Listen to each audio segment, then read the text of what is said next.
Buenos días con todo. Un agradecimiento especial a GenLab y a Illumina por invitar al Laboratorio de Genética, Fisiología y Reproducción de la Universidad Nacional del Santa. Lo que le vamos a presentar aquí son los resultados de una bonita experiencia, diría yo, de un hermoso viaje que hicimos con la doctora Eliana Celada y un grupo de trabajo, ¿no? Conformada por investigadores mexicanos, peruanos y argentinos, ¿no? Entonces, en este viaje financiado principalmente por Concitec, son resultados del proyecto de incorporación de investigadores que estuvo financiado por Concitec y Banco Mundial, donde la doctora Eliana Celada fungió como responsable técnico y el doctor Ignacio Fernandino como investigador principal, ¿no? Entonces, desde un inicio, desde su concepción, el proyecto estaba orientado principalmente a resolver problemáticas específicas de la actividad acuícola en el país, ¿no? Cómo nuestro expertise en el área genómica y de reproducción podría resolver problemas específicos de ciertos cultivos que se dan en el país, ¿no? Entonces, es innegable, ¿no?, que el crecimiento demográfico a nivel mundial pues, es acelerado, ¿no? Entonces, en el 2014, el World Resources Institute proyectaba que para alimentar a 9.600 millones de personas en el 2050, como sociedad nosotros necesitamos trabajar en tres ejes fundamentales, ¿no? Uno es cerrar la brecha alimentaria. Dos, es soportar el desarrollo económico. Y tercero, es reducir el impacto ambiental, ¿no? La acuicultura y la pesca como actividades productivas del país están relacionados con los tres ejes que tenemos que abordar como sociedad, ¿no? Principalmente en el eje número 1, como productor de alimento y como actividad económica comercial, ¿no? En el eje número 2, generando puestos de trabajo, y en el eje número 3, siendo responsables, disminuyendo nuestra huella de carbono, ¿no? Ahora, el hecho de que haya un crecimiento demográfico alto, elevado en el mundo, eso implica que hay mayores necesidades de alimentación, ¿no? Entonces, el crecimiento demográfico mundial está relacionado con un incremento en la producción agrícola a nivel mundial, ¿no? Entonces, esta producción agrícola lo que hace es que está relacionada también con el área acuícola a través de que forma la base principal para la producción de alimentos, sobre todo ahora en esta nueva era de la búsqueda, ¿no?, de alimentos alternativos a la harina y al aceite de pescado, ¿no? Por asimismo, el hecho mismo de la actividad agrícola también genera gases de efecto invernadero que están fomentando el cambio climático, ¿no?, como actividad principal. Este cambio climático también afecta a la producción pesquera. Actualmente lo estamos viviendo, ¿no?, con el caso del fenómeno del Niño y el caso de la anchoveta, pero también afecta a la producción acuícola, ¿no? Entonces, hay una interrelación entre el crecimiento demográfico, el cambio climático y las actividades productivas en términos de producción de alimentos. Ahora, en el caso de la acuicultura en sí, ya más específicamente, este es un gráfico, un estadístico de cómo ha ido evolucionando en el mundo la acuicultura y la pesquería, ¿no? Desde el año 1985, principalmente, las pesquerías en el mundo están alcanzando asíntotas. Quiere decir que ya no van a crecer más, ¿no? Incluso han habido especies a nivel mundial que ya han desaparecido, ¿no? Ahora, en el caso de las regiones celeste y azul, que está principalmente representando la producción acuícola, vemos que hay una producción continua, ¿no?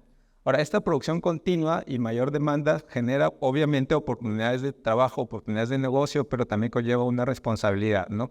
Y también conlleva desafíos, ¿no? ¿Cómo nosotros vamos a ser capaces de producir la cantidad de alimento que hace falta, y también cómo en ese proceso de producción tenemos que ser socialmente responsables disminuyendo nuestra huella de carbono? En el Perú, principalmente, la acuicultura está soportada por tres especies fundamentales, ¿no?, que es trucha, langostino y concha abanico.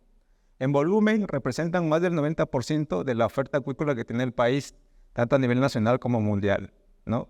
Entonces, tilapia y otros peces amazónicos representan un pequeño grupo.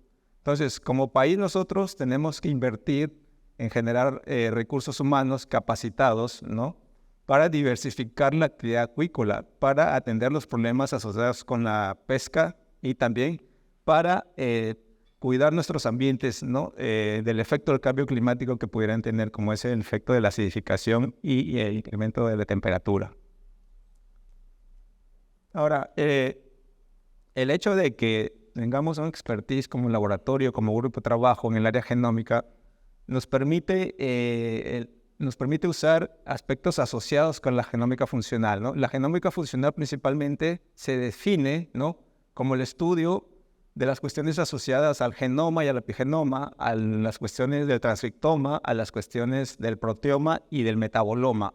Pero dentro de esas 4 categorías, a nivel de la genómica funcional, hay un jugador muy importante, ¿no?, que tomó relevancia mundial, principalmente en el campo de la biomedicina. ¿Por qué? Porque estamos hablando del componente metagenómico, ¿no? El componente metagenómico tiene una relación muy fuerte con el organismo, ¿no? Entonces, ¿por qué? Porque produce ciertos compuestos, ¿no?, que pueden ayudar a nivel digestivo, a nivel neural y a nivel del organismo en términos generales, ¿no? Tiene una asociación estricta principalmente con las diferentes áreas de la genómica funcional. Nosotros, en este flujo de trabajo, estamos principalmente trabajando en el área de genomas, transcriptomas y en menor grado en el área de la metagenómica, ¿no? Entonces, actualmente, como nosotros estamos trabajando ya cuestiones asociadas a genómica funcional usando herramientas de secuenciación masiva, actualmente en el mercado nosotros tenemos disponible herramientas asociadas a la segunda y tercera generación de secuenciación, ¿no? Tenemos en el caso de Illumina, que es uno de los principales jugadores del mercado, tenemos en el caso de Pacific Bioscience y el caso de Oxford Nanopore, ¿no? Actualmente en el laboratorio, nuestra principal herramienta de trabajo es Illumina y también estamos complementando con Oxford Nanopore. Ahora, los casos de estudio, como les comentaba al inicio, están relacionados con especies de interés comercial para el país, ¿no? Entonces, ¿por qué paiche? ¿Por qué el lenguado? ¿Y por qué el langostino, no?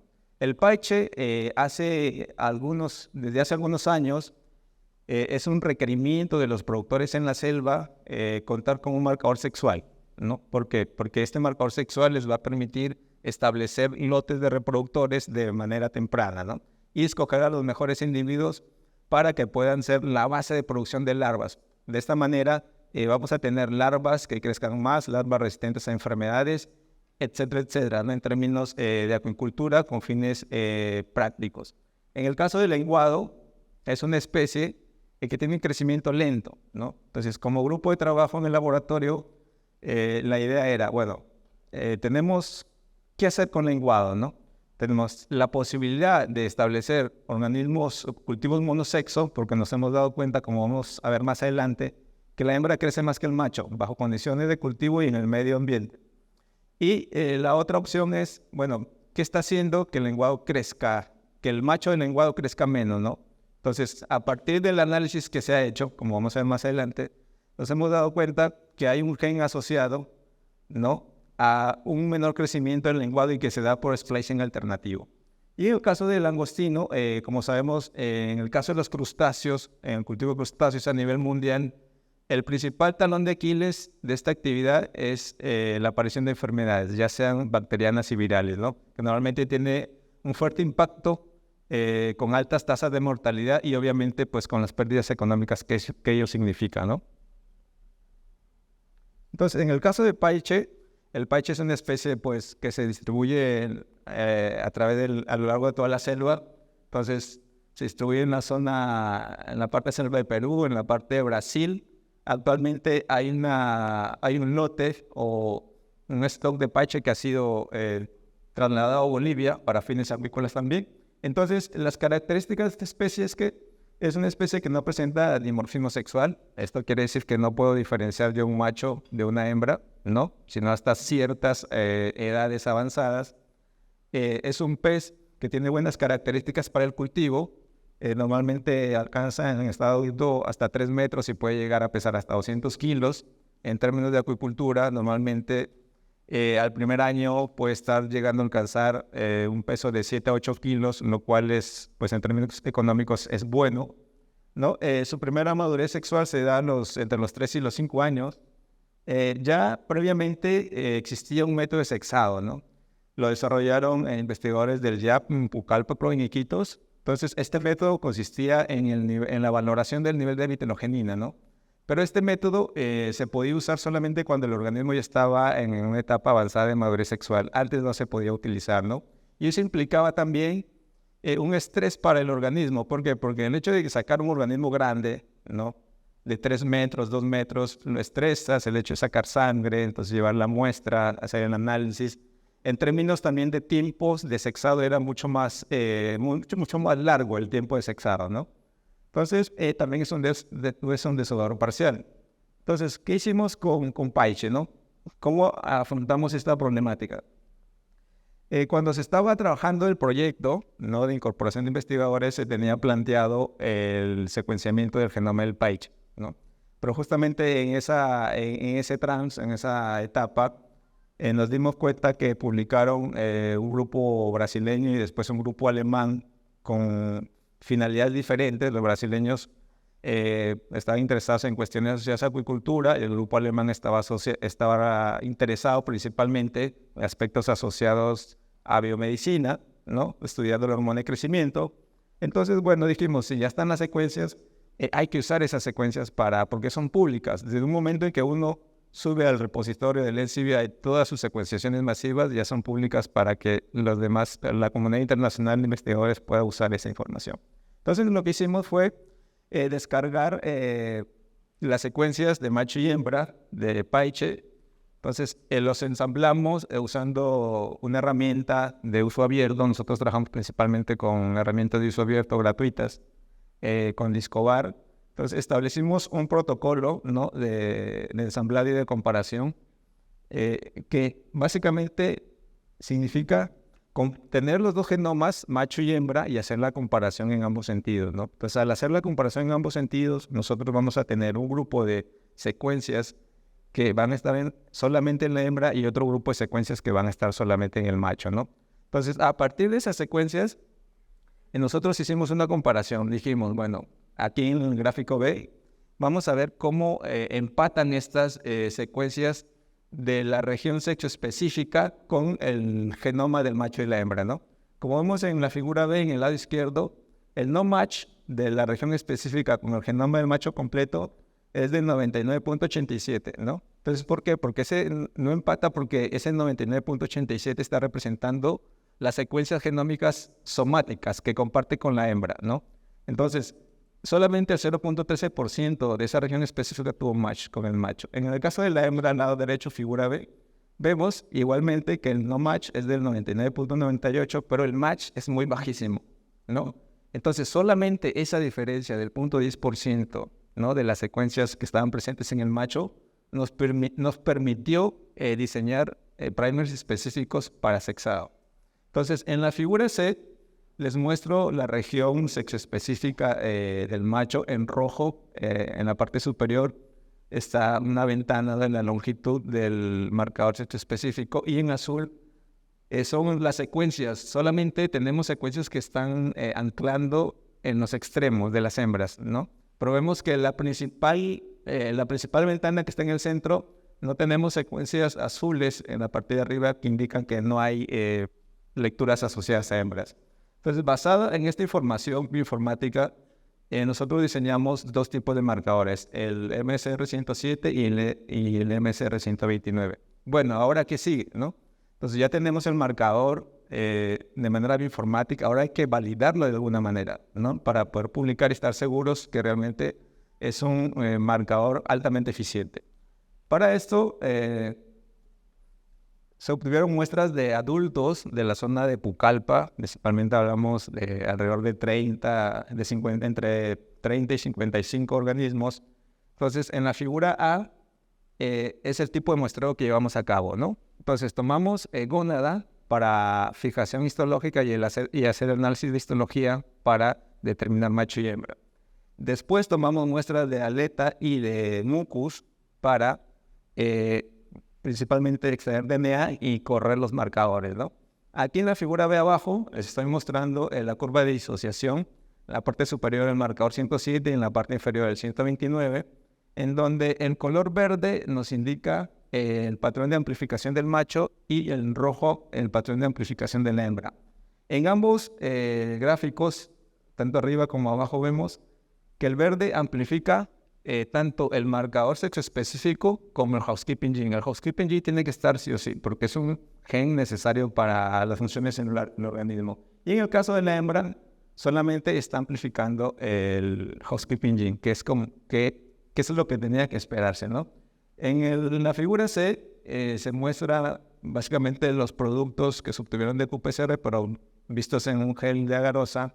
Entonces, donde tenemos el ladder, la escalera, el M que significa male y FM female. Entonces vemos que, pues, que el macho presenta tanto el housekeeping como el sex marker y la hembra solamente el housekeeping, ¿no? Y entonces, ya hablar en términos de eficiencia, nos dimos cuenta que los dos marcadores son 100% eficientes. Nosotros teníamos previo a hacer el análisis de qPCR, teníamos la duda, ¿no? Decir, bueno, en el caso de mucus, normalmente pues están asociadas bacterias y otro tipo de organismos, ¿cómo podría afectar, no? En una muestra de las 30 muestras de mucus, sí se ve como un ruido, pero ese ruido es menor, ¿no? O sea, la intensidad es mucho más baja comparada con la región esperada del gen marcador del sexo. Entonces, con este análisis se obtuvo un marcador específico del sexo para Paiche. Estos resultados se publicaron el año pasado en Aquaculture y actualmente también con dinero y con SIGDEC por una convocatoria se está patentando el protocolo para sexado que está en proceso y que próximamente la Universidad Nacional del Santa tendrá para dar servicio a los productores de la parte de la selva, ¿no? Ahora, eso fue en Paiche. En el caso del lenguado, decíamos que era un organismo de bajo crecimiento. ¿Cómo abordamos esta problemática? Pues de Paiche, de lenguado, sabemos que es endémico del Pacífico Sur, ¿no? Es un producto gourmet por el color de la carne, por lo magro y por la calidad nutricional que tiene. Tiene gran aceptación en el mercado, tanto nacional como internacional. Tiene un crecimiento lento y habíamos dicho que es sexo específico, el macho crece menos, tiene baja ingesta de alimento, es una especie de importancia acuícola y las opciones que teníamos para ayudar al productor es producción monosexo o generar una línea editada a través de CRISPR-Cas, ¿no? Entonces, aquí en estas gráficas, en la gráfica de la izquierda, principalmente les estoy mostrando un estudio de Ángeles y Mendoz de IMARPE, donde ellos comparan la longitud y la edad de organismos de lenguados obtenidos del medio, ¿no? Entonces nos damos cuenta que hasta los 4 años, supongo basada en edad referenciada por otolitos, que hasta los 4 años la diferencia es leve entre machos y hembras. Pero a partir de los 4 años ya esta diferencia se hace más consistente, más grande, ¿no? Más significativa. Y en el gráfico B de la derecha les muestro la longitud de organismos bajo condiciones de cultivo. Entonces tenemos el mismo patrón. Entonces esto nos confirma que el macho crece menos que la hembra. Ahora, ¿por qué está creciendo menos, ¿no? El macho que la hembra? Ahora, normalmente en el lado derecho es el patrón de cómo se comporta la hormona de crecimiento, ¿no? La hormona, los factores de insulina asociados al crecimiento y la proteína de unión a la hormona de crecimiento. Del lado izquierdo, GHRFL significa el receptor de la hormona de crecimiento en su característica full, o sea, completa, sin splicing alternativo. Entonces vemos que a nivel de transmembrana tiene un receptor, ¿no? Que esto lo transporta hacia el interior de la célula, donde tiene anclajes, ¿no? Para que proteínas y genes asociados a la vía metabólica JAK2 fosforilada induzcan la fosforilación de STAT5 y STAT5 favorece la transcripción. Hay una mayor transcripción de insulina neurofactor 1. Entonces, al haber mayor transcripción de IGF-1, obviamente va a haber mayor crecimiento. Pero ¿qué pasa en el gen que está truncado, ¿no? En el gen que está truncado vemos que hay una mutación a nivel intracelular, ¿no? Esta mutación a nivel intracelular lo que está haciendo es que no permite que se anclen las proteínas asociadas a JAK-STAT2 y a no verse la activación de JAK-STAT2, tampoco la activación de STAT5 y por tanto el nivel de transcripción del factor de crecimiento va a ser nulo o va a ser muy bajo, ¿no? Entonces eso es lo que hemos nosotros descubierto a través de estos tipos de análisis informáticos. Ahora, les hablaba de que hay una variante full y una variante truncada. En la parte superior, bueno, primero, ¿cómo llegamos a estos resultados? Obtuvimos 7 machos y 7 hembras de la empresa Pacific Deep Frozen, que está en la zona de Guarmey. obtuvimos gónada y músculo para secuenciamiento. Hicimos el secuenciado del genoma completo basado en Illumina usando un EXIT 500 que se tiene en el laboratorio de genética. Entonces, cuando se hizo el ensamble y ya se obtuvieron todos los scaffolds, ¿no? Entonces llegamos a la caracterización del receptor del hormona de crecimiento, ¿no? De manera estándar o canónica, como siempre se nos ha enseñado hace algunos años, que todos los intrones son cortados y se unen los exones, ¿no? Para generar un mensajero, ¿no? Entonces, esa es la forma completa del receptor del hormona de crecimiento. Pero ¿qué pasa con el truncado? En el truncado, lo que nos dimos cuenta como grupo es que el intrón 8, de la parte del intrón 8 se retienen 639 nucleótidos. Entonces, eso es producto del splicing alternativo. Entonces, esa inserción, ¿no? Esa retención parcial del intrón 8 hace que se presente todo ese comportamiento que les mostré anteriormente en la figura, ¿no? La mutación. Ahora, nosotros secuenciamos con Sanger también en laboratorio. Esta es la señal que se dio. Logramos identificar cuando se da el splicing alternativo. Hay sitios específicos, ¿no? O el splicing en general para generar un mensajero maduro, como el cleavage site, que es el CS, o los sitios de adenylación alternativa o APA, ¿no? Entonces, ¿qué pasó? Secuenciamos para ver cómo está estructurado con Sanger y de ahí hicimos un análisis comparativo con otros peces planos a nivel mundial. ¿Qué nos dimos cuenta con esta comparación? Que tanto Paranistis aspersus, que es nuestro lenguado, ¿no?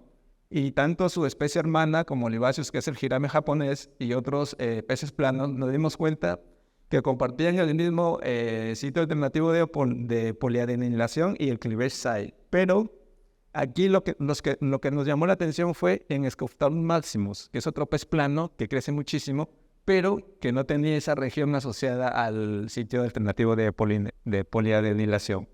Entonces, Scophtalus maximus probablemente crezca más que todos sus especies relacionadas en el grupo, probablemente porque no tienen esta característica, la han perdido, ¿no?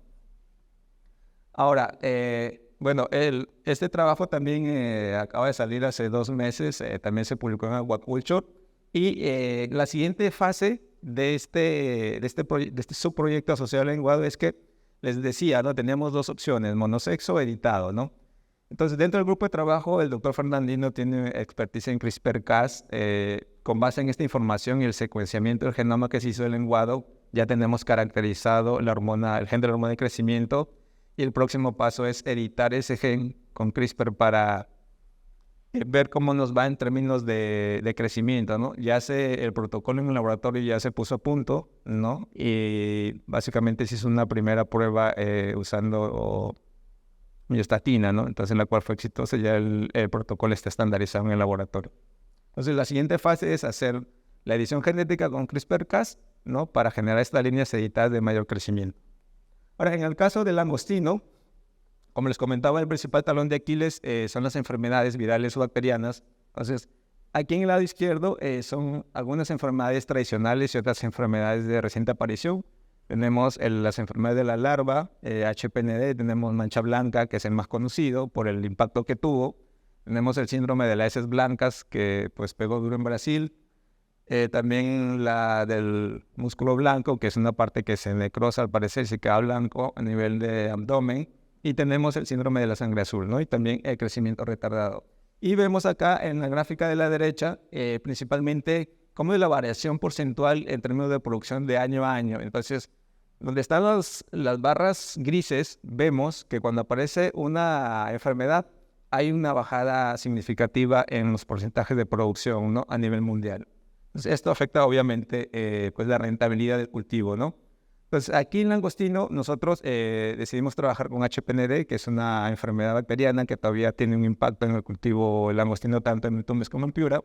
Esta enfermedad se caracteriza porque del lado izquierdo, si bien el camarón tiene el estómago vacío, el hepatopáncreas pálido, que el hepatopáncreas es el principal tejido donde se procesan los nutrientes, y obviamente si no tienes un buen proceso digestivo, no vas a asimilar, tienes un intestino vacío, ¿no? Entonces, acá en el gráfico A y B de la parte inferior, tenemos que en los dos Las dos figuras superiores pertenecen a organismos sanos y los dos intestinos, todo el sistema digestivo completo inferiores pertenecen a organismos enfermos, ¿no? Entonces sí vemos la diferencia. ¿Y por qué se caracteriza esta enfermedad? Porque pues presenta anorexia, presenta letargia, nado errático, daño en hepatopáncreas, ¿no? Hay un desprendimiento de las células epiteliales, hay necrosis, infiltración masiva de hemocitos ya en etapas finales de la infección. Tenemos bajo contenido estomacal y exoesqueleto blando, ¿no? Entonces, a veces le dicen papel tipo crepé, que es muy suave, ¿no? Entonces, las mortalidades se presentan 35 días después de la siembra. También es masiva y repentina y mayor al 90%. Estas son características de la enfermedad. Ahora, ¿qué hicimos aquí? ¿Qué enfoque aplicamos? Aquí aplicamos un enfoque transcriptómico y un enfoque metagenómico, ¿no? Entonces, obtuvimos cepas, ¿no? Que un laboratorio nos compartió, el laboratorio Biodes de Tumbes, nos dieron 3 cepas, nos facilitaron 2 cepas clasificadas como BP negativos, ¿no? Positivas, porque habían sido aisladas de eventos de mortalidad en langostineras en Tumbes, y la cepa 28, que es una cepa que estaba catalogada como BP negativo, que no produce la enfermedad. Pero entonces, pues en ciencia nunca se debe suponer nada, siempre tienes que demostrar. Entonces lo que se hizo fue, obviamente, corroborar que esa información sea correcta, ¿no? Entonces, corrimos diferentes marcadores, como vemos en los geles, 16S, para ver pues que las 3 pues eran bacterias, obviamente, de ahí TOX-R y TLH asociadas a bioparahemolíticos, y de ahí también primers asociados a PIR-A y PIR-B, ¿no? Que son proteínas binarias, ¿no? Que se codifican en el plásmido de las bacterias que cargan factores de patogenicidad. Entonces, los 2 últimos geles nos confirmaron que pues realmente la cepa 29 era una cepa que produce la enfermedad, y la 28 y la 32 que no. Entonces usamos la 29 y la 32 como un virus para hemolíticos, pero que no cargan los factores de patogenicidad, ¿no? Entonces, lo que hicimos fue exponer a los langostinos durante 5 días, ¿no? De 0 a 120 horas. Entonces, usamos 3 tratamientos, ¿no? Que tenemos arriba el control, el VPN, que significa virus parahemolítico negativo, que no produce la enfermedad, y el VPP, virus parahemolíticos positivo, que sí produce la enfermedad. Entonces, acá en la gráfica B son los puntos en donde se tomaron muestras tanto para el análisis transcriptómico como metagenómico. Y la histología, lo que podemos ver es que obviamente sí hay un cambio, ¿no? A nivel histológico. Entonces vimos que en el control, pues las características histológicas celulares del hepatopáncreas pues son totalmente diferentes a cómo se ven en el vibrio parahemolítico negativo y el vibrio parahemolítico positivo, ¿no? De hecho, en el vibrio parahemolítico patógeno, pues obviamente ya tenemos necrosis, tenemos infiltración hemocítica, ¿no? Ahora, en términos de mortalidad, vimos que en el control, obviamente, hacia el final del experimento tenemos mortalidades menores al 5%, pero pues normalmente son mortalidades asociadas a manejo, ¿no? En el vibrio parahemolítico negativo, es un vibrio que no carga las toxinas.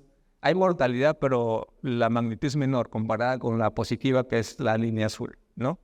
Entonces, esos fueron los niveles de mortalidad en el estudio, y en el lado derecho, en el heat map, que no es más que una representación de cómo se agrupan las muestras y su nivel de expresión, vimos que normalmente el control se separó, estuvo solo, ¿no? Y que las muestras asociadas a los vibrios, tanto positivo como negativo, se asociaron, pero principalmente a las 72 y 98 horas, ¿no? Ahora, ya cuando se hizo la correlación de toda la histología y de la parte de expresión diferencial, vimos que hay una correlación. Ahora, después del análisis transcriptómico, aquí solamente les presento las 72 y 98 horas. Aquí les presento el análisis de expresión diferencial a nivel de vías metabólicas basadas en la base de datos Keck, una base de datos japonesa, en donde el comparativo se hace con respecto al control, ¿no? Entonces tenemos BP negativo a las 72 horas de todas las vías metabólicas sobreexpresadas en la parte superior, en la parte inferior izquierda de las vías metabólicas a las 72 horas para el vibrio patógeno, ¿no? Lo que logramos ver aquí es que el perfil cambia entre una cepa y otra, ¿no? Entonces, y en el vibrio patógeno hay mucho más vías metabólicas asociadas a respuesta inmune, ¿no? Entonces, nosotros ya tenemos caracterizados qué genes están participando en estas vías metabólicas y van a ser objeto de estudio adicional para entender más cómo cómo se está dando esta respuesta inmune de este crustáceo, ¿no?, ante este virus patógeno. Y igualmente del lado derecho es a las 98 horas. Entonces, este tipo de información es fundamental para entender, ¿no?, cómo está respondiendo el organismo ante una condición de esta naturaleza. Y finalmente, aquí solamente en los gráficos anteriores, en el anterior les mostré la comparación entre las bacterias y el control, donde no teníamos nada de bacterias. Aquí en esta gráfica es la comparación entre los tipos de vibrios, ¿no?, entre el positivo y el negativo. Entonces, en el vibrio, en la gráfica de la izquierda, son categorías de ontología génica, ¿no? Transversal, encontramos proceso biológico, funciones moleculares y componentes del citoplasma. Entonces nos damos cuenta que en el gráfico de la izquierda, ¿no?, hay una alta inducción de la producción de cobre, probablemente para efectos de hemolinfa, ¿no? Sí. Y en el lado de la derecha, lo que nos dimos cuenta es que hay un mayor nivel de transcripción y de producción de energía. El organismo infectado está transcribiendo más y está produciendo mayor energía, principalmente a través del ciclo de Krebs, ¿no? Y después, en términos de comunidades microbianas, usamos metagenómica de Amplicon 16S, región B3, B4. Lo importante aquí es que se separaron las comunidades, tanto del estómago como del intestino, basados en la matriz de Bray-Curtis, ¿no? Y en el Weige Uniframe Matrix se separaron ambas poblaciones. Y como dato general aquí, lo que les quiero mostrar es que este tipo de análisis nos permite identificar filos, ¿no?, que están presentes en los crustáceos, y también nos permite ir un poco más abajo a nivel de género. O sea, esto es importante porque nos va a permitir entender la interacción de los grupos bacterianos entre sí, ¿no? Vemos que hay bacterias que producen compuestos, inhiben el crecimiento de especies patógenas del vibrio, otras que favorecen la proliferación de embrioparemolíticos. Entonces, este trabajo está en preparación.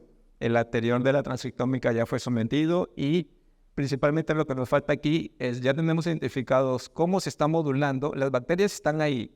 La diferencia es cuánto hay de cada una, cómo se están moviendo, ¿no?, en función de la presencia del patógeno y qué está haciendo que cause disbiosis en el organismo, ¿no? Y la parte final que nos falta complementar aquí es asociar la respuesta funcional a esta parte metagenómica para darle mayor peso, ¿no? Entonces, eso es todo lo que les quería traer del Laboratorio de Genética, Fisiología y Reproducción. Entonces, y estamos principalmente asociados a trabajar en empresa privada.